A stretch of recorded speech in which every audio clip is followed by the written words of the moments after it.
Comment te forcer à passer à l'action? Produit et lu par Livre Académie. Introduction. Écoute bien ce qui va suivre, parce que si tu comprends réellement cette introduction, tu n'auras déjà plus la même relation à l'action. Tu sais quoi faire. Tu le sais depuis longtemps. Tu sais ce que tu devrais commencer. Tu sais ce que tu repousses. Tu sais ce que tu évites. Et pourtant, tu ne passes pas à l'action. Pas parce que tu es incapable, pas parce que tu es paresseux, pas parce que tu manques de potentiel, mais parce que tu attends quelque chose qui ne viendra pas. Tu attends l'envie, tu attends la motivation, tu attends le bon moment. Et cette attente est précisément ce qui te bloque. Ce livre existe pour une seule raison: te retirer cette illusion, te retirer cette excuse élégante, te retirer cette croyance profondément ancrée qui te fait penser que l'action viendra après l'envie. La vérité est simple, mais inconfortable. L'envie ne précède presque jamais l'action. Elle la suit, toujours. Ceux qui agissent ne le font pas parce qu'ils en ont envie. Ils en ont envie parce qu'ils ont agi. Et tant que tu inverseras cet ordre, tu resteras bloqué exactement là où tu es. Le plus grand mensonge que ton esprit te raconte, c'est que tu as besoin de te sentir prêt pour commencer. Prêt émotionnellement, prêt mentalement, prêt intérieurement. Mais la préparation mentale n'a jamais produit d'action. Elle produit de la réflexion, des scénarios, des débats internes, des justifications. Et plus tu réfléchis, moins tu bouges. Plus tu analyses, plus l'action te paraît lourde. Plus tu attends, plus commencer devient difficile. Tu dois comprendre une chose essentielle. L'inaction n'est pas un manque d'énergie. C'est une habitude mentale, une habitude comportementale, une habitude de report. Et comme toute habitude, elle se renforce avec le temps. Plus tu repousses, plus repousser devient naturel. Plus tu négocies avec toi-même, plus la négociation devient automatique. Et un jour, tu te retrouves bloqué, non pas parce que la tâche est difficile, mais parce que ton esprit a appris à éviter l'inconfort. Ce livre n'est pas là pour te rassurer. Il n'est pas là pour t'inspirer pendant quelques minutes. Il n'est pas là pour te faire croire que tout va devenir facile.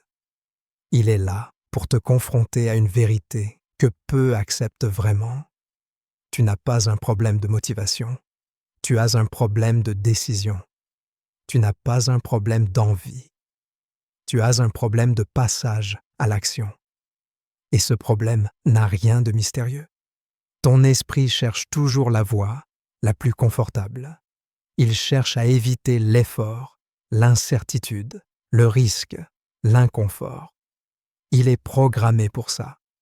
Et chaque fois que tu lui demandes la permission d'agir, il te propose une bonne raison d'attendre, une raison logique, raisonnable, intelligente. Et c'est ce qui rend cette résistance si dangereuse, parce qu'elle ne ressemble pas à de la paresse. Elle ressemble à de la réflexion. Tu as le choix, toujours. Soit tu continues à écouter ton mental avant d'agir, et tu restes bloqué. Soit tu apprends à agir sans être d'accord avec lui, et tu avances. Ce livre est là pour t'apprendre cette deuxième option. Pas de manière abstraite, pas de manière théorique, mais de manière concrète, répétée, assumée. Il faut que tu comprennes quelque chose de fondamental. L'action précède toujours la clarté. Toujours. Tu n'agiras jamais avec une vision parfaite. Tu n'agiras jamais avec une confiance totale. Tu n'agiras jamais avec une motivation stable. Ceux qui attendent ça n'agissent jamais. Ceux qui agissent commencent dans le flou, dans le doute, parfois même dans le rejet intérieur. Et pourtant, ils avancent. Pourquoi? Parce qu'ils ont compris que le mouvement crée l'envie, pas l'inverse. Ton esprit te dit souvent que tu commenceras demain, quand tu te sentiras mieux, quand tu seras plus motivé, quand tu auras plus de temps. Mais ce demain est un piège confortable, Parce que demain n'exige rien de toi aujourd'hui, et chaque jour où tu acceptes ce report, tu renforces l'idée que tu peux négocier avec l'action. Ce livre est là pour briser cette négociation. Tu n'as pas besoin de leur permission. Tu n'as pas besoin de l'approbation des autres. Tu n'as même pas besoin de ta propre envie. Tu as besoin d'un mouvement, même petit, même imparfait, même maladroit. Parce que ce mouvement déclenche quelque chose que la réflexion ne déclenchera jamais. Une dynamique, une continuité, un effet cumulatif. Ce livre va te demander d'arrêter certaines choses, arrêter d'attendre, arrêter de trop réfléchir, arrêter de chercher à te sentir prêt, arrêter de confondre compréhension et action. Et il va te demander de faire une chose simple, mais difficile. Agir quand tu n'en as pas envie. Agir quand ton mental résiste. Agir quand rien ne te pousse. Ce ne sera pas spectaculaire. Ce ne sera pas excitant. Ce sera efficace. Tu vas comprendre pourquoi ton esprit freine toujours au même moment. Pourquoi la résistance apparaît juste avant l'action. Pourquoi tu te sens lourd précisément quand tu devrais bouger. Et surtout, tu vas apprendre à passer à l'action sans résoudre ce blocage mental au préalable. Parce que c'est là que tout change. L'action n'est pas une récompense, elle est un levier. Et plus tu attends d'être récompensé intérieurement pour agir, plus tu retardes ton propre mouvement. Ce livre va te faire changer d'ordre. Action d'abord, sensation après. Toujours. Tu as le choix. Encore une fois, tu peux écouter ce livre comme une réflexion intéressante, ou tu peux l'utiliser comme un point de rupture, un point où tu décides de ne plus attendre. Pas demain, pas quand tu te sentiras prêt, maintenant, à partir de la prochaine action, aussi petite soit-elle. Dans le prochain chapitre, on va commencer par démolir la croyance la plus répandue et la plus paralysante, celle qui te fait croire que l'envie est un prérequis. Une fois que cette croyance tombe, tout le reste devient plus simple. Tu n'as jamais eu besoin d'envie pour agir. Tu avais juste besoin d'arrêter d'attendre. Chapitre numéro 1. Arrête d'attendre l'envie. L'envie n'a jamais construit quoi que ce soit. Si tu attends l'envie pour agir, alors tu as déjà perdu le contrôle. Tu l'as confié à quelque chose d'instable, d'imprévisible, de capricieux. L'envie vient et repart sans prévenir. Elle dépend de ton humeur, de ton énergie, de ce que tu as mangé, de ce que tu as vu, de ce que tu ressens à l'instant T. Et tu as décidé de baser tes actions importantes sur ça. C'est exactement pour cette raison que tu bloques. Pas parce que tu es faible, pas parce que tu manques de volonté, mais parce que tu as choisi un déclencheur qui ne fonctionne pas. Ton esprit adore cette idée. Attendre l'envie lui permet de ne rien faire, tout en se donnant une bonne excuse. Une excuse propre. Une excuse respectable. Tu ne dis pas que tu refuses d'agir. Tu dis que tu n'as pas envie. Tu dis que ce n'est pas le bon moment. Tu dis que tu n'es pas dans le bon état d'esprit. Et pendant ce temps, rien ne bouge. Le temps passe. Les opportunités s'éloignent. La frustration augmente. Mais l'inaction continue, bien justifiée. Tu dois comprendre une chose fondamentale. L'envie n'est pas un moteur. C'est un effet secondaire. Un effet secondaire de l'action. Les gens que tu observes et qui semblent disciplinés, constants, engagés, n'agissent pas parce qu'ils ont envie. Ils ont envie parce qu'ils agissent. Leur cerveau a appris à associer l'action au mouvement, au progrès, à la cohérence. Le tien a appris à associer l'inaction au soulagement immédiat. Et ce conditionnement ne se casse pas avec de la réflexion. Il se casse avec un comportement différent. Chaque fois que tu attends l'envie, tu renforces cette boucle. Tu apprends à ton esprit que l'inaction est une option valide.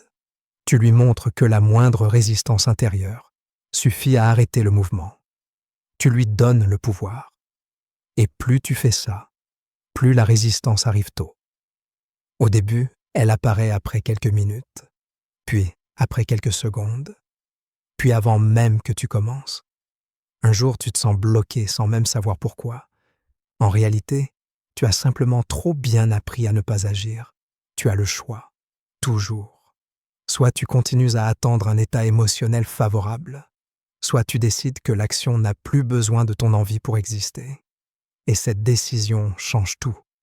Parce que le jour où tu n'attends plus l'envie, tu reprends le contrôle. Tu passes d'une posture passive à une posture active. Tu ne te demandes plus comment tu te sens. Tu te demandes ce que tu fais. Ton esprit va résister à cette idée. Il va te dire que forcer l'action est contre-productif, qu'il faut écouter ses émotions, qu'il faut respecter son rythme, qu'il faut être aligné. Mais ce discours est souvent mal compris. Écouter ses émotions ne veut pas dire leur obéir. Respecter son rythme ne veut pas dire s'arrêter dès que ça devient inconfortable. Être aligné ne veut pas dire attendre d'avoir envie. Être aligné, c'est faire ce que tu as décidé de faire, même quand l'envie n'est pas là. La vérité, c'est que l'envie apparaît souvent après les premières minutes d'action, pas avant. Tu commences sans envie. Tu continues sans envie. Et puis, quelque chose se met en place. Le mouvement crée un léger engagement. Cet engagement crée un début de satisfaction. Et cette satisfaction génère enfin l'envie.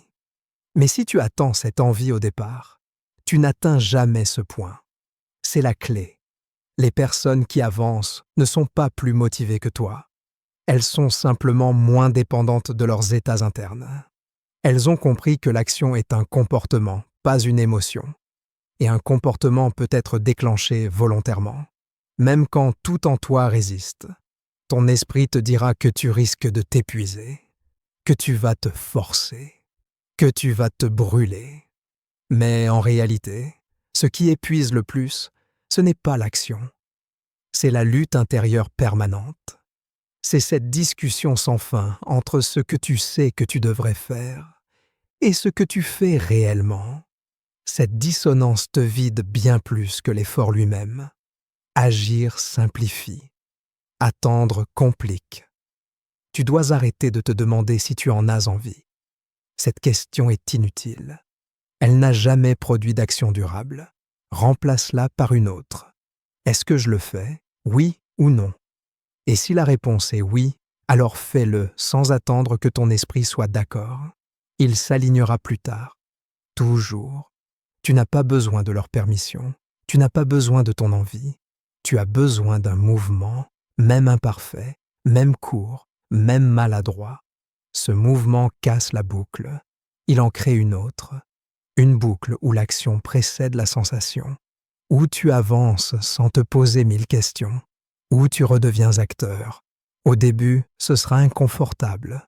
Ton esprit protestera. Il cherchera des raisons d'arrêter. Il te rappellera que tu n'as pas envie. C'est normal. C'est le signe que tu es en train de changer un schéma ancien. Si c'était confortable, ça voudrait dire que tu fais exactement comme avant. Ce livre ne te demande pas de devenir quelqu'un d'extrême. Il te demande de devenir quelqu'un de fiable. Fiable pour toi-même. Quelqu'un qui agit quand il a décidé d'agir. Pas quand il en a envie. Pas quand il se sent bien. Pas quand les conditions sont parfaites. Tu as le choix. Encore. Soit tu continues à vivre au rythme de tes envies, soit tu décides que l'action n'attend plus ton autorisation émotionnelle. Cette décision est le point de départ. Rien ne change avant elle. Tout change après. Dans le prochain chapitre, on va s'attaquer à ce qui se cache juste derrière l'attente de l'envie. La négociation mentale. Ce dialogue intérieur incessant qui te ralentit, t'épuise et te détourne de l'action. Tant que tu négocies, tu n'agis pas. Et tant que tu n'agis pas, rien ne change. Arrête d'attendre l'envie. Tu dois accepter une réalité qui dérange profondément l'ego. Si tu n'agis pas, ce n'est pas parce que tu manques de quelque chose. C'est parce que tu obéis à quelque chose. Tu obéis à une sensation, à un état interne, à une humeur passagère. Et tant que tu obéis à ce signal-là, tu ne décides rien. Tu réagis. Tu vis en réaction permanente à ce que tu ressens. pas à ce que tu as choisi. Et cette posture détruit toute capacité d'action durable. L'envie te donne l'illusion du contrôle alors qu'elle te le retire. Tu crois que tu choisis quand agir, mais en réalité, tu attends qu'un état favorable t'autorise à commencer. Et cet état n'est jamais stable. Il ne dépend pas de ta volonté. Il dépend de facteurs extérieurs et internes que tu ne maîtrises pas. C'est pour ça que tu peux te réveiller motivé un jour et vider le lendemain sans raison claire. Et pourtant, tu continues à croire que ton efficacité dépend de cette variable instable. C'est exactement là que la majorité se trompe. Elle confond ressenti et capacité. Elle confond émotion et décision. Elle confond confort et justesse. Et plus elle confond, plus elle se bloque. Tu dois comprendre ceci. L'action est mécanique avant d'être émotionnelle. Ton corps peut agir sans que ton esprit soit enthousiaste. Tes mains peuvent commencer sans que ton mental soit convaincu. Ton mouvement n'a pas besoin de ton accord émotionnel. Il a besoin d'un ordre. Clair, simple, sans discussion. Tu as le choix. Toujours. Soit tu continues à demander à ton esprit s'il en a envie, soit tu décides que ce n'est plus une question pertinente. Ce basculement est brutal pour le mental, parce qu'il perd son pouvoir de veto. Et c'est exactement pour ça qu'il résiste autant. Ton esprit va te dire que forcer l'action est dangereux, qu'agir sans envie va te mener à l'épuisement. Mais observe bien ta réalité actuelle. Ce qui t'épuise n'est pas l'action. Ce qui t'épuise, c'est la tension permanente entre ce que tu sais devoir faire et ce que tu ne fais pas. Cette friction interne constante te vide lentement. Elle te ronge. Elle te donne l'impression d'être fatigué alors que ton corps n'a même pas bougé. Agir, même sans envie, soulage cette tension parce que l'action met fin au débat. Elle ferme la discussion. Elle tranche. Elle simplifie. Elle te remet dans une posture active. Et cette posture, même inconfortable au début, est beaucoup moins épuisante que l'attente. Tu n'as pas besoin d'envie. Tu n'as jamais eu besoin d'envie. Tu as besoin d'un signal clair. Maintenant, je fais. Ce signal ne doit pas être émotionnel. Il doit être structurel, décisionnel, binaire. Soit tu fais, soit tu ne fais pas. Tant que tu ajoutes des conditions internes, tu ralentis. Tant que tu ajoutes des justifications émotionnelles, tu compliques. Tant que tu attends de te sentir mieux, tu repousses. Les personnes qui avancent ont compris quelque chose de fondamental. Elles ne cherchent pas à se sentir bien pour agir. Elles agissent pour se sentir alignées. L'alignement ne vient pas avant. Il vient après. Et plus tu inverses cet ordre, plus tu te désalignes. Ton esprit aime te raconter que tu fonctionnes mieux quand tu es motivé. Mais ce que tu appelles motivation est souvent juste une excitation passagère. Elle te fait démarrer vite, puis disparaît. Et quand elle disparaît, tu t'arrêtes. Encore. Toujours au même endroit. C'est pour ça que tu as l'impression de recommencer sans cesse. Ce n'est pas parce que tu n'as pas appris, c'est parce que tu t'es arrêté au premier creux. C'est la clé. Le creux n'est pas un signal d'arrêt. C'est un passage obligé. Un point de friction. Un test. Et ceux qui confondent ce moment avec un échec abandonnent systématiquement trop tôt. Ils interprètent mal ce qu'ils ressentent. Ils prennent une baisse d'envie pour une mauvaise direction. Ils prennent une résistance intérieure pour un avertissement, alors que c'est souvent le signe exact qu'ils devraient continuer.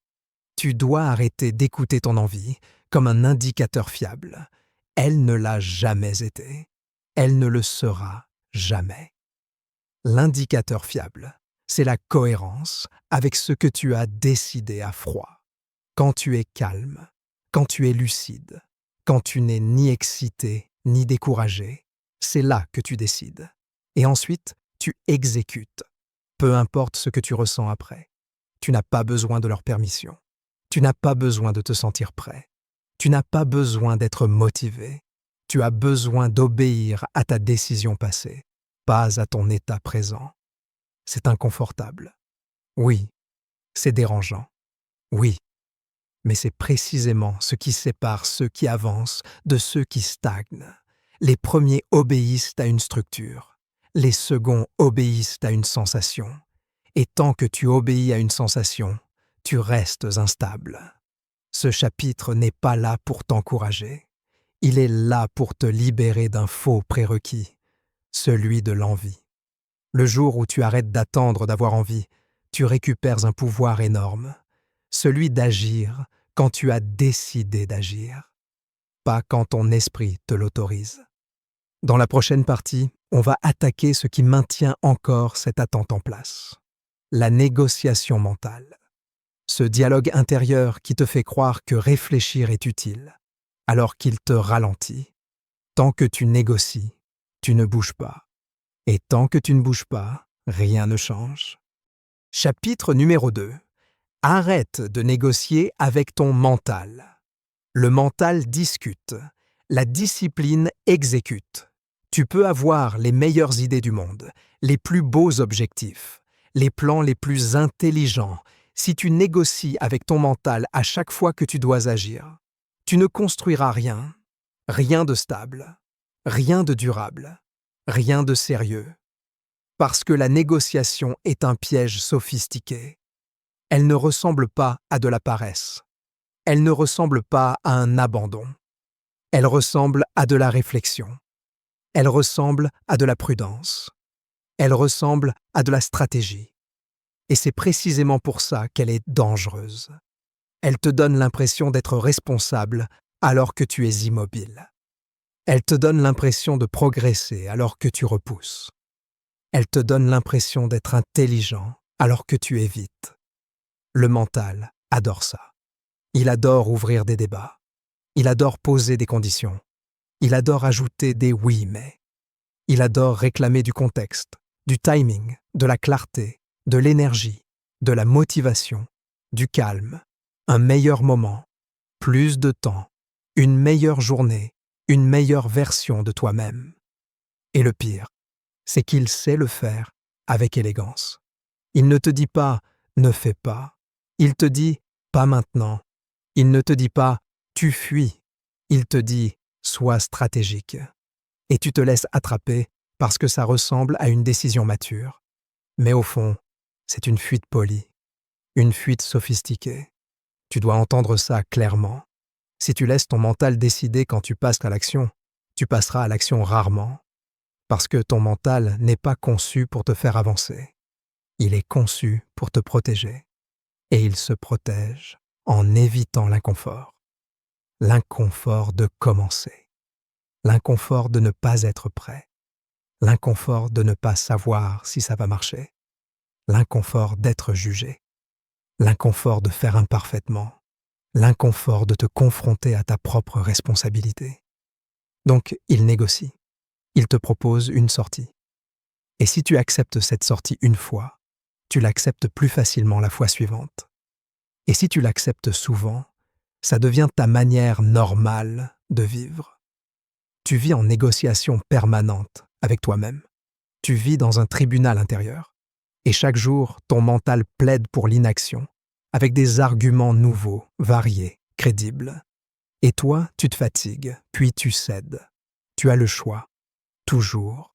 Soit tu continues à traiter chaque action comme un débat, soit tu décides que certaines choses ne se discutent plus. Et là, je ne parle pas de devenir un robot, je parle de te rendre fiable. Parce que aujourd'hui, ton problème n'est pas que tu ne sais pas, ton problème est que tu discutes trop avec ce que tu sais. Tu sais ce que tu dois faire, mais tu ouvres une négociation. Tu sais quand tu dois le faire, mais tu ajoutes des conditions. Tu sais ce que tu évites, mais tu le justifies. Et tant que tu fais ça, tu n'es pas en train de te construire. Tu es en train de te convaincre. La négociation mentale prend 1000 formes. Parfois, c'est le perfectionnisme déguisé. Je vais d'abord mieux me préparer. Parfois, c'est la prudence déguisée. Je vais attendre un meilleur moment. Parfois, c'est la fatigue déguisée. Je ne suis pas dans un bon état. Je ferai ça demain. Parfois, c'est l'optimisation déguisée. Je vais d'abord organiser, planifier, clarifier. Et parfois, c'est même la sagesse déguisée. Je dois écouter mon corps, respecter mon rythme. Tout ça peut être vrai dans certains cas. Mais la majorité du temps, ce n'est pas vrai. C'est juste un mécanisme de protection qui cherche à te garder dans le connu. Et le connu, c'est l'inaction. Tu dois comprendre le prix exact de cette négociation. Ce n'est pas seulement du temps perdu, c'est de l'identité perdue. Chaque fois que tu négocies et que tu cèdes, tu apprends quelque chose sur toi-même, même si tu ne le dis pas à voix haute. Tu apprends que tes décisions sont discutables. Tu apprends que tes engagements sont optionnels. Tu apprends que la résistance intérieure suffit à te stopper. Et au bout d'un moment, tu n'as même plus besoin de négocier longtemps. Ton mental a appris qu'il gagne. Donc, il te bloque plus tôt. Il te met un poids avant même que tu commences. Il te donne une sensation de lourdeur, de manque d'envie, d'épuisement. Et cette sensation devient une autorisation d'arrêter. Voilà comment tu te retrouves à ne rien faire, tout en ayant l'impression d'être épuisé. Tu es épuisé par la négociation, pas par l'action. C'est la clé. L'action simplifie. La négociation complique. L'action ferme le débat. La négociation l'alimente. L'action te donne un résultat, même petit. La négociation te donne une impression de contrôle, mais aucun progrès réel. Et le mental adore l'impression de contrôle. Il préfère contrôler que construire. Contrôler te rassure. Construire t'expose. Donc, tant que tu laisses cette logique diriger ton quotidien, tu avances en pointillé. Tu n'as pas besoin de leur permission. Tu n'as pas besoin que ton mental soit d'accord. Tu n'as pas besoin de te sentir prêt. Tu as besoin de réduire l'espace entre décision et exécution. Parce que c'est dans cet espace que le mental intervient. C'est dans cet espace qu'il invente. C'est dans cet espace qu'il négocie. Plus cet espace est long, plus tu lui donnes de pouvoir. Plus cet espace est court, plus tu reprends le contrôle. Dans cette première partie, je veux que tu comprennes une chose simple. Le mental est un conseiller, pas un chef. Tu peux l'entendre, mais tu n'es pas obligé de lui obéir. Et tant que tu le traiteras comme un chef, il te protégera de tout, y compris de ta propre progression. Dans la deuxième partie, on va passer au niveau supérieur. Comment arrêter concrètement la négociation au moment où elle commence? Comment agir sans attendre un accord intérieur? Et comment installer une règle simple qui rend l'action inévitable? Voici la réalité brute.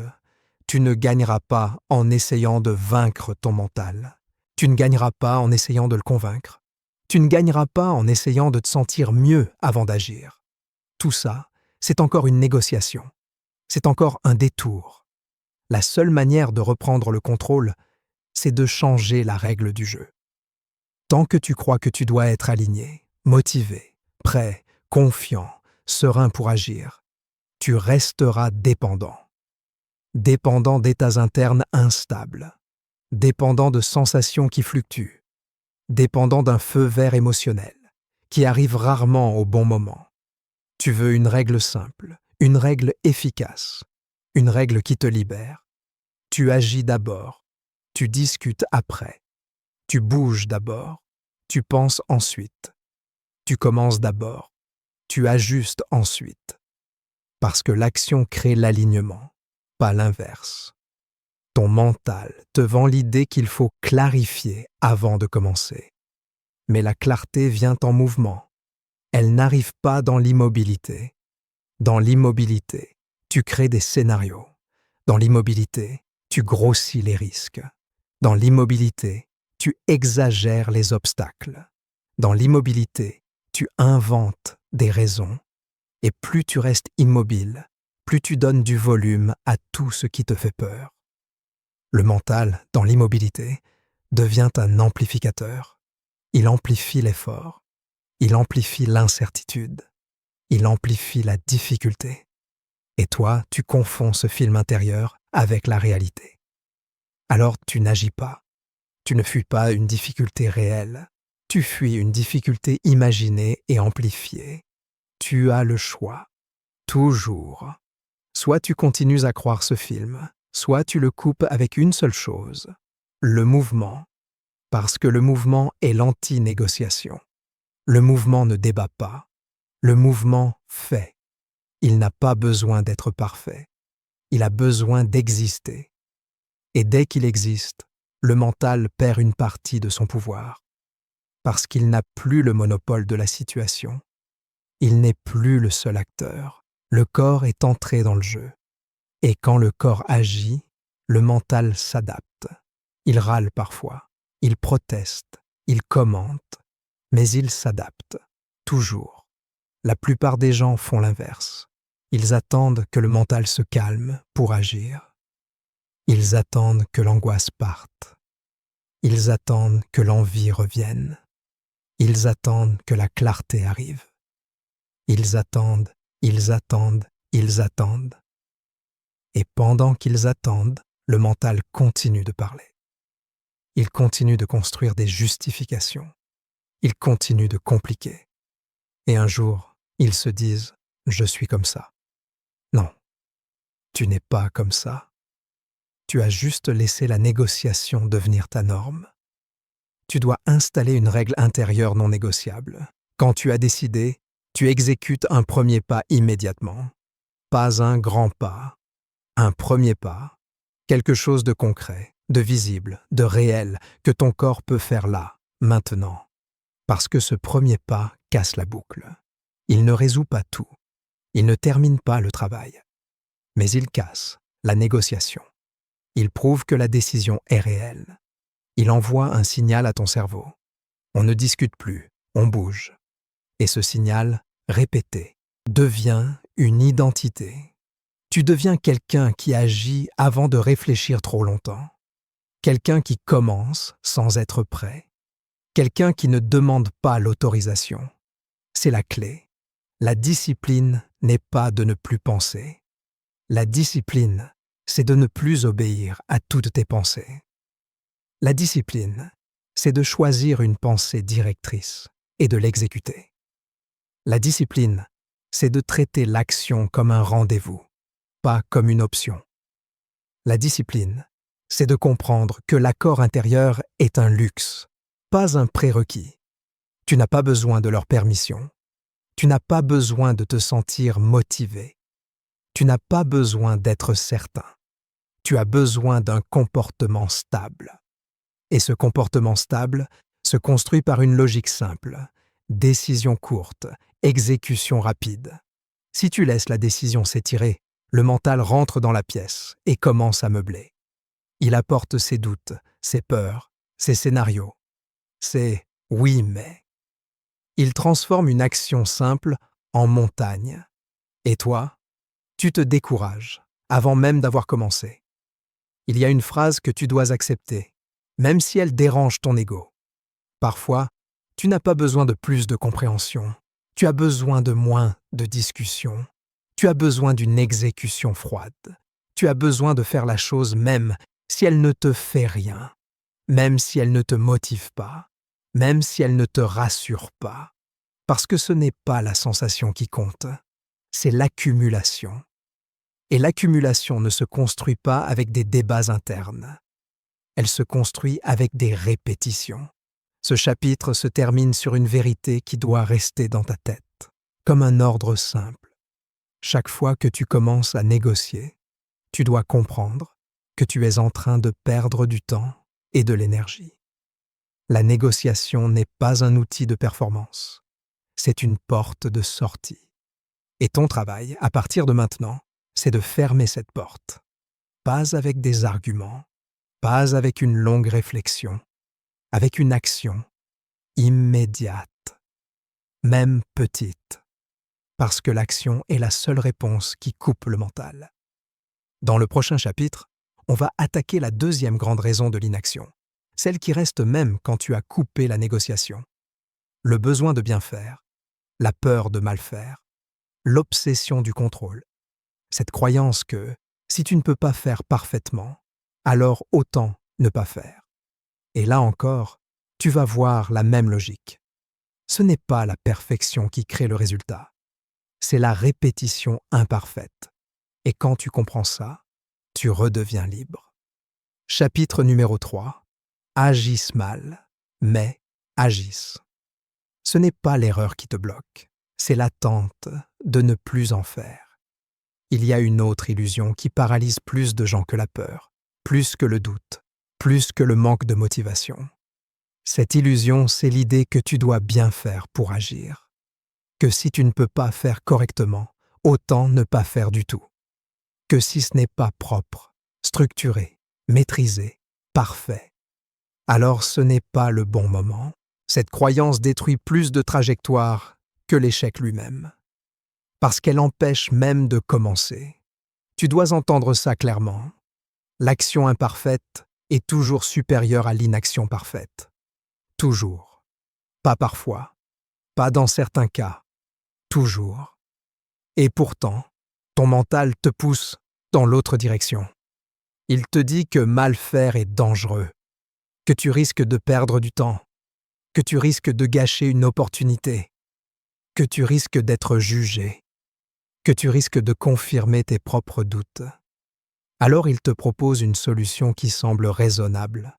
Attendre de faire mieux, attendre d'être plus près, attendre d'avoir plus de maîtrise. Et pendant que tu attends, rien ne se construit. Le perfectionnisme n'est pas un souci de qualité, c'est une stratégie d'évitement, une stratégie propre, élégante, socialement valorisée. Tu peux dire que tu es exigeant, que tu aimes bien faire les choses, que tu ne veux pas bâcler, et personne ne te contredira. Mais au fond, ce perfectionnisme te protège d'une chose très précise, l'exposition. Il t'évite de te confronter à la réalité. Il t'évite de voir ce qui marche et ce qui ne marche pas. Il t'évite de voir tes limites réelles. Tant que tu ne fais pas, tu peux imaginer que tu ferais bien. Tant que tu ne passes pas à l'action, tu peux préserver cette image intérieure. Tu as le choix. Toujours. Soit tu continues à protéger ton ego en restant immobile, soit tu acceptes de mal faire et tu avances. Parce que la progression ne vient jamais de la qualité initiale, elle vient de la répétition. Et la répétition n'est possible que si tu acceptes l'imperfection. Tu dois comprendre une chose simple, personne n'agit bien au début. Personne. Ceux que tu admires aujourd'hui ont mal fait. Ils ont commencé avec des versions faibles, maladroites, incomplètes. Mais ils ont continué. Et c'est cette continuité qui a fait la différence. Pas leur talent, pas leur intelligence, pas leur clarté initiale, leur capacité à agir malgré l'imperfection. Ton mental te raconte que mal faire est une perte de temps. Mais l'inaction est la seule vraie perte de temps, parce qu'elle ne produit aucune donnée réelle. Quand tu agis mal, tu apprends. Quand tu n'agis pas, tu imagines. Et l'imagination non confrontée à la réalité devient une prison. Tu tournes en boucle dans ta tête. Tu refais les mêmes scénarios. Tu renforces les mêmes peurs. Tu construis une version de la difficulté qui n'existe peut-être même pas. C'est la clé. L'action imparfaite te libère parce qu'elle te donne quelque chose de concret. Un retour, une information, un résultat, même mauvais. Et ce résultat est infiniment plus utile qu'une réflexion parfaite, parce qu'il te permet d'ajuster, de corriger, de simplifier, de comprendre réellement.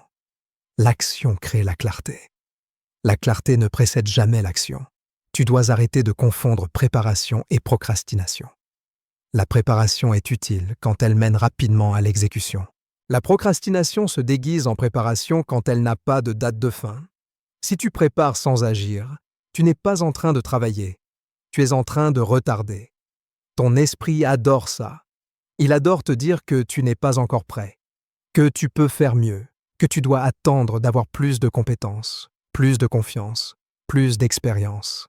Mais cette logique est sans fin, parce que tu peux toujours être plus près. Il n'y a pas de ligne d'arrivée où ton mental dira soudainement « c'est bon, tu peux y aller ». Ce feu vert n'arrive jamais. Ceux qui attendent ce feu vert attendent toute leur vie. Tu n'as pas besoin de leur permission. Tu n'as pas besoin d'être prêt. Tu as besoin de commencer. Agir mal, c'est accepter de traverser une phase inconfortable. Une phase où tu n'es pas fier, où tu doutes, où tu te compares, où tu vois ce qui ne fonctionne pas. Mais cette phase est obligatoire. Elle n'est pas un signe que tu fais mal. Elle est un signe que tu fais. Et ceux qui refusent cette phase restent bloqués au point zéro. Le besoin de bien faire est souvent lié au regard des autres, à la peur d'être jugé, à la peur de paraître incompétent. Mais regarde bien, tant que tu n'agis pas, tu es déjà invisible.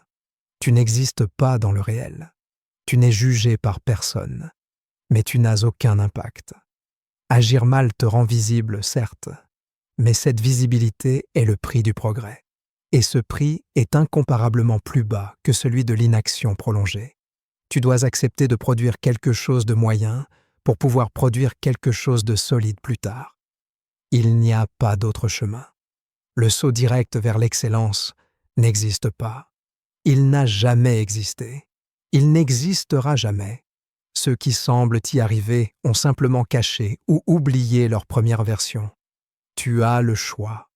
Encore. Soit tu continues à attendre la version parfaite, soit tu décides que la version imparfaite suffit pour avancer. Cette décision est une rupture. Une rupture avec l'ego. Une rupture avec l'illusion de contrôle. Une rupture avec l'attente irréaliste. Ce chapitre t'oblige à changer de critère. Ne plus te demander si c'est bien fait, mais si c'est fait. Ne plus te demander si c'est optimal, mais si c'est commencé. Ne plus te demander si tu peux faire mieux, mais si tu peux faire maintenant. Dans la deuxième partie de ce chapitre, on va aller encore plus loin. On va voir pourquoi vouloir tout contrôler empêche d'apprendre, pourquoi l'erreur est un passage obligé, et comment transformer l'action imparfaite en avantage durable. Tant que tu fuis l'imperfection, tu fuis la progression. Et tant que tu fuis la progression, tu restes immobile. Si tu regardes honnêtement ton parcours, tu verras que ce qui t'a le plus ralenti n'a jamais été l'erreur, mais la peur de l'erreur. Ce qui t'a figé n'a jamais été le mauvais résultat, mais l'anticipation d'un mauvais résultat. Et cette anticipation, ton mental la transforme en scénario dramatique, bien avant que tu n'aies fait quoi que ce soit. Il te montre ce qui pourrait mal se passer. Il te fait ressentir la gêne avant même qu'elle existe. Il te fait porter le poids de l'échec avant même que tu n'aies tenté. Et face à cette charge émotionnelle imaginaire, tu choisis l'option la plus simple, ne pas agir. Tu dois comprendre que le contrôle est une illusion rassurante, mais une illusion quand même. Tu crois que ne pas agir te permet de garder le contrôle. En réalité, tu perds le seul contrôle qui compte, celui de ta trajectoire. Le contrôle réel ne vient pas du fait de tout maîtriser avant d'agir. Il vient de ta capacité à ajuster en mouvement. Et cet ajustement est impossible sans action préalable. Tu ne peux pas corriger ce qui n'existe pas. Tu ne peux pas améliorer ce que tu n'as pas commencé. Tu ne peux pas apprendre de ce que tu n'as pas fait. Ton mental te pousse à croire que l'erreur est une menace. Mais l'erreur est une information brute, froide, neutre. Elle n'a pas d'intention contre toi. Elle te montre simplement ce qui fonctionne et ce qui ne fonctionne pas, ce qui est trop lourd, ce qui est inutile, ce qui doit être simplifié. Et tant que tu refuses de produire de l'erreur, tu refuses de produire de l'information. Tu restes dans le flou. Et le flou nourrit la peur. Tu as le choix, toujours. Soit tu continues à vouloir tout comprendre avant d'agir, et tu restes bloqué dans l'abstraction. soit tu acceptes de comprendre en agissant, et tu avances dans le réel. La majorité choisit la première option parce qu'elle est émotionnellement plus confortable. Elle protège l'image de soi. Elle évite la confrontation, mais elle ne construit rien. Ce chapitre te demande quelque chose de précis. Changer ton rapport à l'erreur. Ne plus la voir comme un échec personnel, mais comme un passage obligé. Tous ceux qui maîtrisent aujourd'hui quelque chose sont passés par une longue phase d'approximation. Une phase où ce qu'ils produisaient n'était pas à la hauteur de ce qu'ils imaginaient. Et c'est exactement cette phase que ton mental cherche à t'éviter. Parce qu'elle touche à l'ego. Parce qu'elle te rappelle que tu débutes. Parce qu'elle te met dans une position vulnérable. Mais cette vulnérabilité est le prix de toute compétence réelle. Tu dois accepter que tes premières actions ne soient pas satisfaisantes. Pas parce que tu es incapable, mais parce que c'est le processus normal. L'exigence excessive au départ est une forme de sabotage. Elle te fait croire que tu vises l'excellence, alors que tu fuis simplement l'apprentissage. L'excellence n'est jamais un point de départ. C'est une conséquence tardive de milliers d'actions imparfaites. C'est la clé. Quand tu agis mal, tu entres enfin dans le réel. Tu sors de ta tête. Tu quittes le terrain imaginaire. Tu rencontres les contraintes concrètes. Tu vois ce qui bloque vraiment, pas ce que tu craignais. Et très souvent, tu découvres que ce que tu redoutais était exagéré, que l'erreur n'était pas fatale, que le jugement n'était pas si violent, que l'échec n'était pas définitif. Mais tant que tu n'agis pas, tu laisses ton mental amplifier tout ça sans contradiction. Le besoin de contrôle vient souvent d'une peur plus profonde, la peur de perdre la face, la peur de ne pas être à la hauteur de l'image que tu as de toi. Mais cette image, si elle n'est jamais confrontée à l'action, devient un poids. Elle t'empêche de commencer parce que tu ne veux pas la fissurer. Pourtant, c'est précisément en la fissurant que tu progresses. Parce qu'une image parfaite, non testée, est fragile. Une identité construite par l'action est solide. Tu n'as pas besoin de leur permission. Tu n'as pas besoin d'être irréprochable. Tu as besoin de répéter, répéter mal, répéter sans certitude, répéter sans applaudissement. Parce que c'est la répétition qui transforme l'action imparfaite en compétence. Pas la réflexion, pas l'attente, pas la projection mentale, la répétition.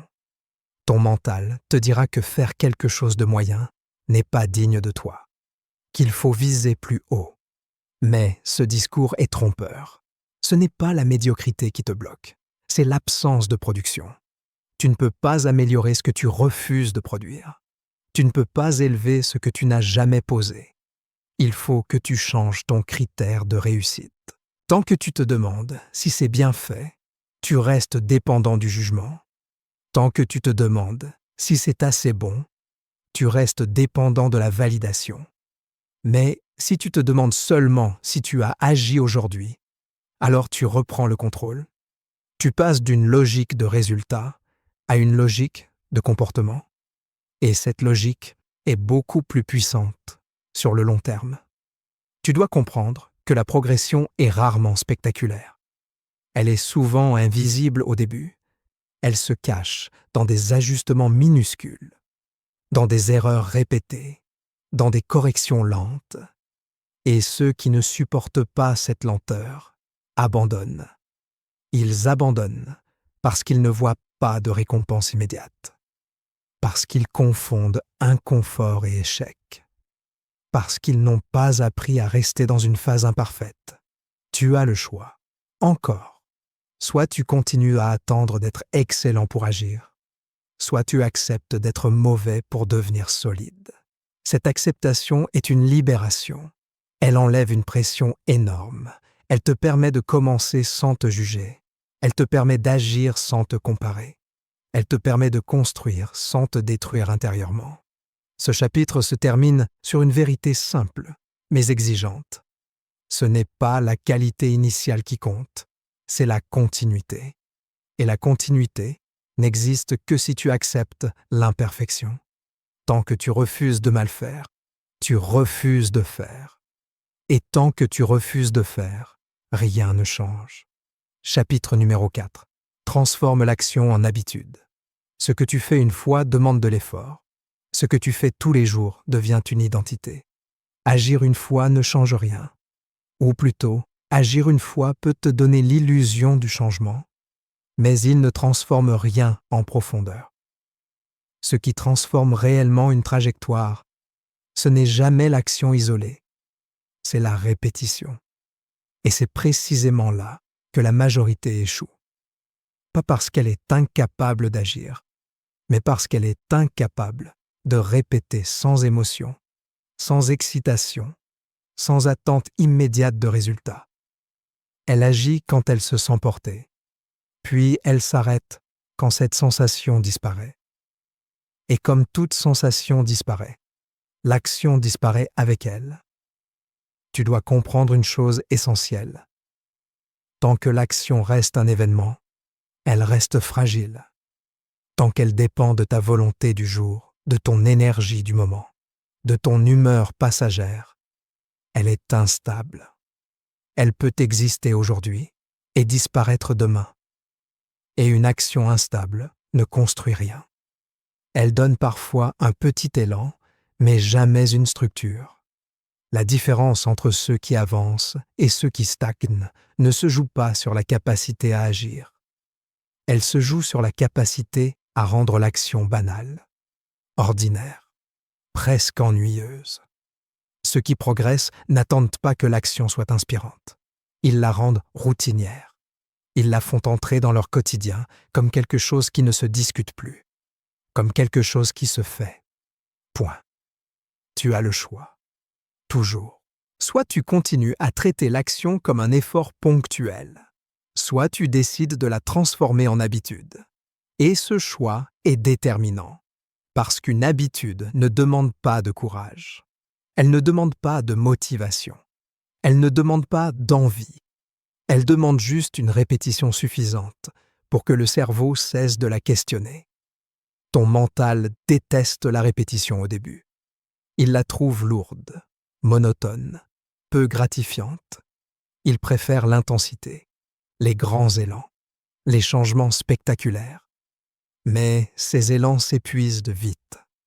La répétition, elle, est silencieuse. Elle ne flatte pas l'ego. Elle ne donne pas de sensations fortes. Et c'est précisément pour ça qu'elle fonctionne. Tu dois accepter que le progrès réel n'est pas excitant. Il est discret. Il est lent. Il est presque invisible au quotidien. Et ceux qui ne supportent pas cette lenteur abandonnent. Ils confondent l'absence d'excitation avec l'absence de progrès. Ils arrêtent parce qu'ils ne ressentent plus rien. Alors qu'en réalité, c'est souvent à ce moment-là que la structure commence à se construire. C'est la clé. Une habitude ne se négocie pas. Elle s'exécute. Tu ne te demandes pas chaque jour si tu vas te brosser les dents. Tu le fais, pas parce que tu en as envie, pas parce que tu es motivé, mais parce que c'est intégré. L'action est sortie du champ de la décision. Et tant que l'action que tu veux installer reste dans le champ de la décision quotidienne, elle est vulnérable.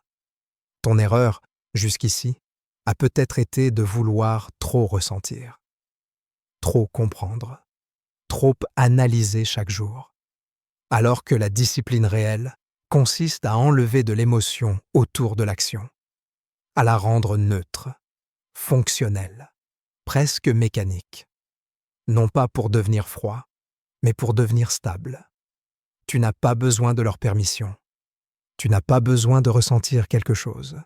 Tu as besoin de répéter. La répétition est ce qui transforme un effort en automatisme.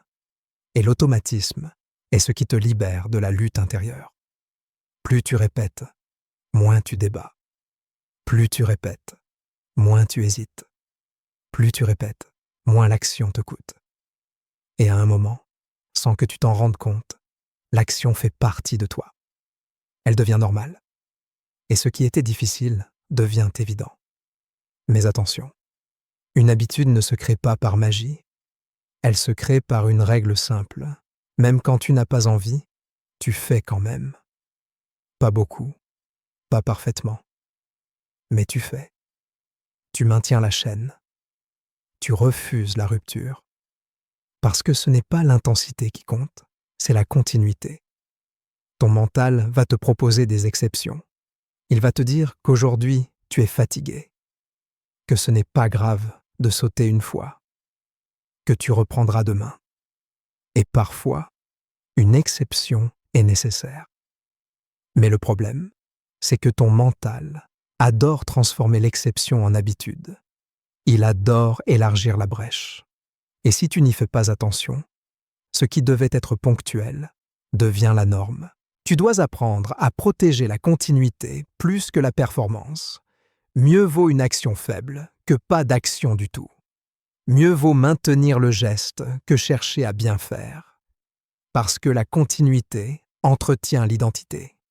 Et l'identité entretient le comportement. Tu as le choix. Encore. Soit tu continues à agir par à-coups, au rythme de tes émotions, soit tu décides de construire une base solide, répétitive, presque invisible. Cette base ne te donnera pas d'adrénaline. Elle ne te donnera pas de reconnaissance immédiate. Mais elle te donnera quelque chose de beaucoup plus précieux, la fiabilité. Et quand tu deviens fiable pour toi-même, tout change. Dans la deuxième partie de ce chapitre, on va aller encore plus loin. On va voir comment créer des règles simples qui empêchent la négociation, comment réduire la friction au maximum pour que l'action devienne presque inévitable, et pourquoi ceux qui tiennent dans la banalité finissent toujours par prendre de l'avance. Si tu veux vraiment comprendre pourquoi certaines personnes avancent sans effort apparent, alors que d'autres luttent chaque jour contre elles-mêmes, tu dois regarder là où personne ne regarde vraiment, la structure invisible de leur quotidien. Pas leurs grandes décisions, pas leurs discours, pas leur motivation affichée, leur structure, ce qu'elles ont rendu automatique, ce qu'elles n'ont plus besoin de décider, ce qu'elles font même quand leur esprit n'a rien à dire de positif. C'est là que la discipline cesse d'être un combat pour devenir un cadre. La majorité fait exactement l'inverse. Elle laisse tout ouvert. Tout est discutable, tout est flexible, tout dépend de l'état du jour. Et cette flexibilité permanente est présentée comme une liberté, alors qu'elle est en réalité une fatigue constante. Décider chaque jour si tu vas agir ou non est épuisant. Réévaluer sans cesse ton engagement est épuisant. Te demander chaque matin comment tu te sens avant de savoir ce que tu fais est épuisant. Et plus tu es fatigué mentalement, moins tu agis. Une habitude, au contraire, enlève du poids. Elle enlève de la charge mentale. Elle enlève de la discussion. Elle enlève de l'émotion. Elle dit simplement « ceci se fait, point ». Pas parce que tu en as envie, pas parce que c'est agréable, pas parce que c'est motivant, mais parce que c'est intégré. Et ce niveau d'intégration change complètement ton rapport à l'action. Tu dois comprendre que le cerveau adore les règles simples. Il déteste l'ambiguïté. Il déteste les zones grises. Il déteste les décisions floues. Quand une action est clairement définie, dans un cadre précis, à un moment précis, avec une forme précise, le cerveau cesse de résister au temps. Il n'a plus besoin de débattre. Il n'a plus besoin d'inventer des scénarios. Il exécute. Mais quand tout est laissé ouvert, quand tu dis « je ferai quand j'aurai le temps »,« je ferai quand je me sentirai mieux »,« je ferai quand ce sera le bon moment », ton cerveau comprend une chose. Rien n'est obligatoire. Et ce qui n'est pas obligatoire est facilement reporté. Tu as le choix. Toujours. Soit tu continues à vivre dans l'improvisation émotionnelle, soit tu décides de créer des règles simples qui rendent l'action presque inévitable. Pas des règles compliquées, pas des systèmes lourds. Des règles claires, peu nombreuses, faciles à exécuter, parce qu'une habitude trop ambitieuse échoue. Une habitude simple survit. Le piège ici, c'est de croire que pour que l'habitude soit utile, elle doit être intense, longue, difficile, impressionnante. C'est faux. L'habitude efficace est celle que tu peux maintenir les jours où tu n'as aucune énergie, les jours où tu doutes, les jours où tu es fatigué, les jours où tu n'as rien à prouver. Si ton habitude ne tient que les bons jours, ce n'est pas une habitude, c'est un effort occasionnel, c'est la clé. Tu dois protéger la continuité, pas la performance. La continuité est fragile au début, elle se casse facilement, et ton mental va chercher toutes les occasions de la casser. Il va te dire que faire un peu ne sert à rien, que si tu ne peux pas faire bien, autant ne pas faire, que tu feras mieux demain, que tu compenseras plus tard. Mais cette logique est toxique, parce que la continuité ne se rattrape pas. Elle se maintient ou elle se perd. Chaque rupture affaiblit la chaîne, chaque maintien la renforce. Ce que tu fais chaque jour, même en version minimale, construit ton identité. Pas ce que tu fais de temps en temps avec intensité. L'identité ne se forme pas dans les pics. Elle se forme dans la répétition banale, dans le geste que tu fais sans réfléchir, dans l'action que tu exécutes sans te demander si ça vaut le coup. Et à force de répétition, cette identité devient stable. Tu ne te demandes plus si tu es quelqu'un qui agit. Tu agis. Point. Tu n'as pas besoin de leur permission. Tu n'as pas besoin de ressentir de la fierté. Tu as besoin de maintenir. Maintenir quand c'est facile. Maintenir quand c'est difficile. Maintenir quand c'est ennuyeux. Maintenir quand personne ne regarde. Maintenir quand il n'y a pas de récompense immédiate. Parce que c'est dans ces moments-là que l'habitude s'enracine vraiment. Les jours faciles ne comptent presque pas. Les jours difficiles comptent double. La plupart des gens sabotent leurs habitudes, sans même s'en rendre compte. Ils attendent de se sentir dedans. Ils attendent d'avoir du temps. Ils attendent d'avoir l'espace mental parfait. Et comme cet espace parfait n'existe presque jamais, l'habitude reste fragile. Elle dépend encore de conditions. Or, une habitude conditionnelle n'est pas une habitude. C'est un projet. Tu dois transformer l'action en rendez-vous non négociable. Pas avec une intensité maximale, mais avec une présence minimale garantie. Même si c'est court, même si c'est imparfait, même si ça te semble insignifiant. Parce que ce qui te semble insignifiant aujourd'hui devient déterminant dans 6 mois.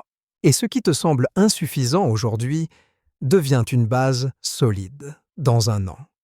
Tu dois aussi accepter une autre réalité inconfortable. Quand l'action devient une habitude, elle perd son charme. Elle devient normale. Et beaucoup de gens interprètent cette normalité comme une perte de sens. Ils disent « je ne ressens plus rien ». Ils croient que c'est un signe qu'il faut changer. En réalité, c'est souvent le signe que l'habitude est en train de s'installer, que l'effort devient automatique, que la lutte intérieure diminue. Et c'est précisément à ce moment-là que la majorité sabote tout, parce qu'elle confond calme et stagnation. Tu as le choix. Encore. Soit tu cherches l'excitation permanente, soit tu choisis la stabilité. L'excitation te donne des départs rapides et des arrêts brutaux. La stabilité te donne une progression lente, mais constante. Et sur le long terme, la stabilité gagne toujours, toujours. Ce chapitre se termine sur une vérité simple, mais exigeante. Quand l'action devient une habitude, tu n'as plus besoin de te forcer autant. L'effort initial disparaît, la friction diminue, et ce qui te semblait impossible devient juste normal. Mais pour arriver là, tu dois accepter une phase ingrate, une phase où tu répètes sans ressentir grand-chose, une phase où tu avances sans applaudissements, une phase où tu construis sans excitation. Chapitre numéro 5. Laisse le temps faire son travail. Ce n'est pas l'effort qui manque, c'est la durée. Il y a une dernière erreur qui détruit plus de progrès que toutes les autres réunies. Une erreur silencieuse, presque invisible, mais absolument décisive. Cette erreur, c'est de ne pas laisser le temps faire son travail. Beaucoup de gens commencent enfin à agir. Ils coupent la négociation. Ils acceptent l'imperfection. Ils installent une habitude. Et pourtant, ils échouent quand même. Pas parce qu'ils ont mal fait, pas parce qu'ils ont arrêté trop tôt au début, mais parce qu'ils n'ont pas tenu assez longtemps après. Le temps est la partie la plus mal comprise de toute transformation. Parce que le temps ne fait pas de bruit. Il ne donne pas de signal clair. Il ne prévient pas quand il commence à produire des effets. Il agit en silence, lentement, progressivement, et c'est précisément pour ça que la majorité abandonne. Elle cherche un signe, une confirmation, une preuve visible que ça marche. Et quand ce signe ne vient pas assez vite, elle doute. Quand le doute s'installe, elle ralentit. Quand elle ralentit, elle interprète ce ralentissement comme un échec. Et elle s'arrête. Tu dois comprendre une chose essentielle. Le temps ne récompense pas l'intensité. Il récompense la continuité. Tu peux faire beaucoup pendant peu de temps et ne rien construire. Tu peux faire peu, mais longtemps, et transformer complètement ta trajectoire. Le temps amplifie ce qui se répète, pas ce qui impressionne, pas ce qui brille, pas ce qui fait du bruit. La majorité abandonne parce qu'elle sous-estime la phase invisible, cette phase où tu agis, mais où rien ne semble changer, où tu répètes, mais où les résultats ne sont pas encore visibles, où tu fais exactement ce qu'il faut faire, mais sans retour immédiat. Cette phase est inconfortable. Elle met l'ego à l'épreuve. Elle te fait douter de ton intelligence. Elle te donne l'impression de perdre du temps. Et pourtant, c'est la phase la plus importante de toutes. Tu as le choix, toujours. Soit tu continues à juger tes actions à court terme, soit tu acceptes que certaines choses ne se jugent qu'avec de la durée. Les personnes qui réussissent durablement ne sont pas plus lucides que toi. Elles sont simplement plus patientes avec leurs propres efforts.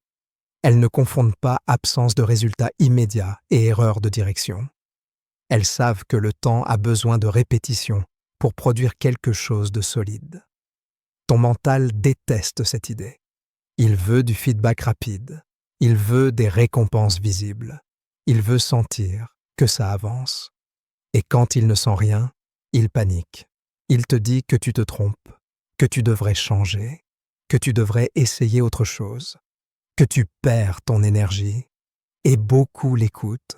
Il change de méthode, il change d'objectif, il change de direction, il recommence d'ailleurs. Et à force de recommencer, il n'accumule jamais assez de temps sur une seule chose pour que le temps fasse son travail. C'est la clé. Le temps n'est pas linéaire. Les résultats n'arrivent pas progressivement de manière visible. Ils arrivent souvent par paliers. Longtemps, il ne se passe rien de perceptible. Puis, quelque chose bascule. Mais ceux qui abandonnent juste avant cette bascule ne la verront jamais. Et ils concluront que ça ne marchait pas, alors que ça allait marcher. Tu dois apprendre à rester quand il n'y a rien à ressentir, quand l'action devient plate, quand l'habitude devient monotone, quand l'enthousiasme a disparu, quand la nouveauté est morte. C'est là que le temps commence à produire ses effets les plus puissants, parce que c'est là que la majorité s'arrête, et rester quand les autres partent te donne automatiquement un avantage. Tu n'as pas besoin de leur permission. Tu n'as pas besoin d'être rassuré. Tu as besoin de durer. Durer dans l'action. Durer dans l'habitude. Durer dans la répétition. Durer sans chercher à te motiver. Durer sans chercher à te prouver quoi que ce soit. Parce que le temps travaille pour ceux qui ne s'arrêtent pas. Il ne travaille pas pour ceux qui brillent brièvement. Il ne travaille pas pour ceux qui recommencent sans cesse. Il travaille pour ceux qui restent. Beaucoup de gens sabotent leur progrès au moment précis où ils devraient simplement continuer. Ils interprètent la fatigue mentale comme un signal d'arrêt. Ils interprètent l'ennui comme un manque de sens. Ils interprètent le calme comme une stagnation. Mais très souvent, cette fatigue n'est pas un épuisement réel. C'est juste la disparition de l'excitation. Et l'excitation n'a jamais été un indicateur fiable de progrès. Tu dois changer ton rapport au temps. Arrêter de lui demander de te rassurer. Arrêter de lui demander des preuves immédiates. Arrêter de vouloir sentir que ça marche. Le temps ne se sent pas. Il s'accumule. Et cette accumulation est invisible jusqu'au jour où elle ne l'est plus. Tu as le choix. Encore. Soit tu continues à vouloir des résultats rapides et tu t'exposes à des abandons répétés. Soit tu acceptes une progression lente, presque ennuyeuse, mais solide.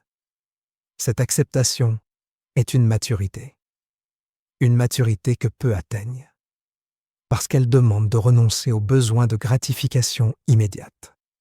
Ce chapitre te demande une chose difficile, mais libératrice. Faire confiance au processus sans chercher à le contrôler en permanence. Continuer même quand tu n'as aucune preuve immédiate que ça fonctionne. Continuer parce que tu as décidé. Continuer parce que tu sais que le temps a besoin de répétition pour produire quelque chose de durable. Dans la deuxième partie de ce chapitre, on va aller encore plus loin. On va parler de ce moment précis où la majorité abandonne, de ce point de bascule silencieux, de cette zone où tout semble figé alors que tout est en train de se mettre en place. Et surtout, de ce que tu dois faire à ce moment-là pour ne pas faire comme la majorité. Il existe un moment précis où presque tout le monde abandonne. Ce n'est pas quand tout va mal. Ce n'est pas au début, quand l'effort est nouveau et visible. Ce moment arrive plus tard, quand l'action est devenue régulière, quand l'habitude est installée, quand tu fais ce qu'il faut faire, sans que ça te procure de sensations particulières, quand tu n'as plus l'impression de progresser, quand tout semble figé. C'est là que la majorité lâche, non pas parce qu'elle a échoué, mais parce qu'elle ne comprend pas ce qu'elle est en train de vivre. À ce moment-là, le mental recommence à parler. Il te dit que tu stagnes, que tu fais du surplace, que si ça marchait vraiment, tu le sentirais. Il te pousse à remettre en question tout ce que tu as construit. Pas de manière brutale, de manière subtile. Il te propose des ajustements, des changements, des nouveautés, des améliorations apparentes. Et beaucoup tombent dans le piège. Ils changent quelque chose qui n'avait pas besoin d'être changé. Ils cassent une continuité qui commençait à porter ses fruits. Ils abandonnent juste avant que ça marche. Tu dois comprendre ceci avec une clarté absolue. Le sentiment de stagnation est souvent un faux signal. Ce n'est pas l'absence de progrès, c'est l'absence de nouveauté. Et ton cerveau confond les deux. Il s'ennuie quand il n'y a plus de stimulation nouvelle. Il panique quand il n'y a plus de récompense immédiate. Mais ce calme, ce silence, cette impression de routine est souvent le signe que le travail de fond est en cours, que les fondations se solidifient, que les automatismes se renforcent. Tu as le choix, toujours. Soit tu écoutes ce signal trompeur et tu changes, soit tu reconnais ce moment pour ce qu'il est réellement, une zone de consolidation, une zone où le temps fait exactement ce qu'il doit faire. Mais cette zone n'est pas confortable, elle n'est pas gratifiante, elle ne flatte pas l'ego. Et c'est pour ça que peu la traversent. Regarde autour de toi. Combien de personnes commencent quelque chose avec enthousiasme, puis disparaissent quelques mois plus tard? Elles n'ont pas échoué. Elles n'ont pas été stoppées par un obstacle insurmontable. Elles se sont arrêtées parce qu'elles n'ont plus ressenti de mouvement intérieur. Elles ont confondu le calme avec l'échec. Elles ont interprété la normalisation comme un manque de sens. et elles ont quitté une trajectoire qui allait les transformer. C'est la clé. Le temps agit en couches. Les premiers résultats sont souvent invisibles. Puis viennent des micro-changements, des ajustements subtils, des automatismes plus fluides. Et ce n'est qu'après que quelque chose de visible apparaît. Ceux qui quittent avant cette dernière phase concluent que ça ne fonctionnait pas. Ceux qui restent découvrent que ça fonctionnait depuis longtemps. Tu dois apprendre à reconnaître ce moment précis. Ce moment où tu te dis « je fais tout bien », mais je ne ressens plus rien. Ce moment où tu doutes sans raison claire.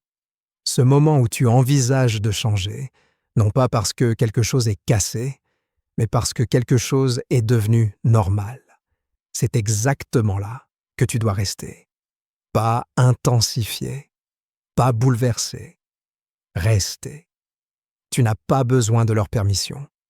Tu n'as pas besoin de ressentir du progrès. Tu as besoin de continuer. Continuer quand c'est plat. Continuer quand c'est silencieux. Continuer quand personne ne remarque ton effort. Continuer quand ton ego ne reçoit plus de récompense. Parce que ce sont ces périodes-là qui font la différence sur le long terme. Ce sont ces périodes-là qui éliminent la concurrence. Pas parce que les autres sont moins capables, mais parce qu'ils ne supportent pas la durée sans stimulation. Le temps ne récompense pas ceux qui changent souvent. Il récompense ceux qui accumulent. Chaque jour où tu continues sans changer de direction, tu empiles quelque chose, une compétence, une solidité, une confiance silencieuse, et cette accumulation est invisible jusqu'à ce qu'elle ne le soit plus, jusqu'au jour où tu réalises que ce qui te demandait un effort énorme est devenu naturel, que ce qui te semblait inaccessible est devenu normal, que ce qui te faisait douter ne te touche plus. Mais pour atteindre ce point, tu dois accepter de traverser des périodes où rien ne se passe extérieurement, où tu n'as rien à célébrer, où tu n'as rien à montrer, où tu avances sans validation. Et cette capacité à avancer sans validation est une forme de maturité rare, parce qu'elle te rend indépendant du regard des autres et de tes propres sensations. Tu dois aussi accepter que le temps ne travaille pas de manière juste. Il ne récompense pas tous les efforts. Il récompense les efforts maintenus. Tu peux faire beaucoup pendant peu de temps et ne rien obtenir. Tu peux faire peu pendant longtemps et tout transformer. Cette logique est contre-intuitive pour l'ego, mais elle est implacable dans la réalité. Tu as le choix. Encore. Soit tu continues à chercher des signes, soit tu décides que ton seul critère est la continuité. Ai-je agi aujourd'hui, oui ou non? Ai-je maintenu l'habitude, oui ou non? Ai-je respecté la décision que j'ai prise à froid, oui ou non? Tout le reste est secondaire. Les sensations, les doutes, les comparaisons, les résultats immédiats, tout ça vient après. Ce chapitre se termine sur une vérité que peu acceptent pleinement. La majorité n'abandonne pas parce que c'est trop dur. Elle abandonne parce que c'est trop long, parce qu'elle ne supporte pas le décalage entre l'effort et le résultat, parce qu'elle n'a pas appris à laisser le temps travailler sans intervenir constamment. Et ceux qui comprennent cette vérité prennent une avance silencieuse, une avance qui ne se voit pas tout de suite, mais qui devient impossible à rattraper. Si tu devais retenir une seule chose de tout ce chapitre, ce serait celle-ci.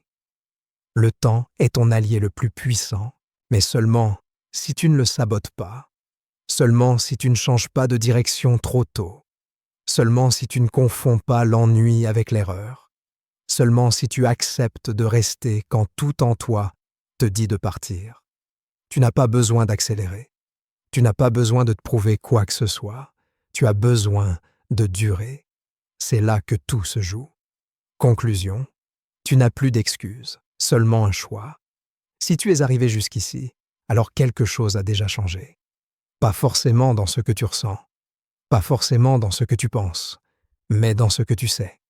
Tu sais maintenant que l'inaction n'est pas un manque de motivation. Tu sais que l'attente de l'envie est un piège. Tu sais que la négociation mentale est une fuite déguisée. Tu sais que le perfectionnisme bloque plus qu'il ne protège. Tu sais que l'habitude bat la volonté. Et tu sais que le temps ne récompense que ceux qui tiennent. Tu ne peux plus dire que tu ne savais pas. Ce livre ne t'a pas promis une transformation instantanée. Il ne t'a pas promis une motivation éternelle. Il ne t'a pas vendu un déclic magique. Il t'a donné quelque chose de plus inconfortable, mais de beaucoup plus puissant. Une responsabilité claire. La responsabilité de ne plus attendre. La responsabilité de ne plus négocier. La responsabilité de faire, même quand tu n'en as pas envie, même quand tu doutes, même quand tu n'as aucune preuve immédiate que ça fonctionne. Tu as compris que l'action ne commence pas dans la tête. Elle commence dans le corps, dans un geste, dans un mouvement, dans une décision suivie d'une exécution rapide. Tu as compris que réfléchir davantage n'a jamais remplacé agir. Tu as compris que vouloir mieux faire plus tard est souvent une manière élégante de ne pas faire maintenant. Et surtout, tu as compris que la majorité n'échoue pas parce qu'elle est incapable, mais parce qu'elle s'arrête trop tôt, trop souvent, trop facilement. Tu as le choix. Toujours. Ce choix n'est pas spectaculaire. Il n'est pas dramatique. Il se présente chaque jour sous une forme banale. Continuer ou remettre à demain, maintenir ou négocier, faire le minimum ou ne rien faire du tout. Ce sont ces micro-choix répétés qui construisent une trajectoire. Pas les grandes déclarations, pas les grandes intentions, pas les grands moments d'inspiration. Ce livre t'a montré que la discipline n'est pas une violence que tu t'infliges. C'est un cadre que tu t'offres. Un cadre qui te libère de la fatigue de décider sans cesse. Un cadre qui te permet d'avancer même quand ton esprit est bruyant. Un cadre qui te permet d'être fiable pour toi-même. Et cette fiabilité est une forme de respect. Le respect de ta parole. Le respect de tes décisions. Le respect de ton futur. Tu as aussi compris que le progrès réel est silencieux, qu'il ne fait pas de bruit, qu'il ne donne pas toujours de signal clair, qu'il se cache souvent derrière l'ennui, la routine, la normalisation, et que c'est précisément à ce moment-là que la majorité abandonne, parce qu'elle confond le calme avec l'échec, parce qu'elle confond l'absence de sensation avec l'absence de résultat, parce qu'elle n'a pas appris à rester quand il n'y a plus rien à ressentir. Ce livre ne te demande pas d'en faire plus. Il te demande de faire moins de bruit, moins de promesses, moins de négociations, moins d'excuses déguisées, et de faire une chose simple, mais exigeante, continuer. Continuer quand c'est facile, continuer quand c'est difficile, continuer quand c'est ennuyeux, continuer quand personne ne regarde. Continuer quand ton ego n'est plus nourri. Tu n'as pas besoin de leur permission. Tu n'as pas besoin d'être motivé. Tu n'as pas besoin d'être sûr. Tu as besoin d'agir, puis de recommencer, puis de laisser le temps travailler. À partir de maintenant, il n'y a plus de grandes questions à te poser. La seule question utile est celle-ci. Ai-je agi aujourd'hui? Oui ou non? Tout le reste est secondaire. Les doutes passeront. Les sensations changeront. Les périodes difficiles reviendront. Mais si tu maintiens l'action, tu maintiens la trajectoire. Et si tu maintiens la trajectoire assez longtemps, le résultat finit toujours par apparaître. Ce livre se termine, mais ce qu'il te demande commence maintenant, pas demain, pas quand tu te sentiras prêt, pas quand tu auras envie, maintenant, avec la prochaine action, aussi petite soit-elle. Parce que ce n'est pas l'intensité qui compte, c'est la continuité. Ce n'est pas la perfection qui transforme, c'est la répétition. Ce n'est pas l'envie qui crée le mouvement, c'est le mouvement qui crée l'envie. La majorité attend encore, la majorité négocie encore, la majorité abandonne encore. Tu sais désormais pourquoi. À toi de décider si tu fais comme elle ou si tu restes.